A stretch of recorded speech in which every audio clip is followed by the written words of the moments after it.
1857 சிப்பாய் கிளர்ச்சி எந்த இடத்தில் தொடங்கியது? விடை சி, மீரட். இந்தியாவின் தேசிய சின்னமாக ஏற்றுக்கொள்ளப்பட்டது எது?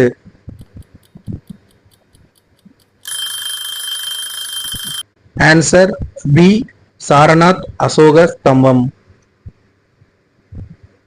இந்திய தேசிய கொடி அதிகாரப்பூர்வமாக ஏற்றுக்கொள்ளப்பட்ட நாள் எது?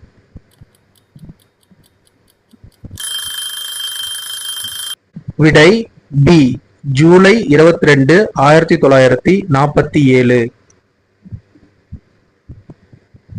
உங்களுக்கான கேள்வி, இந்தியாவில் முதலில் ரயில்வே தொடங்கிய ஆண்டு எது? உங்களுக்கு பதில் தெரிஞ்சிருந்தா மறக்காம கமெண்ட்ல பதில் சொல்லுங்க. இந்த பாட்டோட லிங்கை நான் டிஸ்கிரிப்ஷன்லையும் கமெண்ட்லையும் கொடுக்குறேன். மறக்காம பயன்படுத்தி பாருங்க. எக்ஸாம் ப்ரிப்பரேஷனுக்கு இது ரொம்ப யூஸ்ஃபுல்லா இருக்கும். மேலும் இது போன்ற கேள்விகளுக்கு மறக்காம நம்ம பேஜை சப்போர்ட் பண்ணுங்க.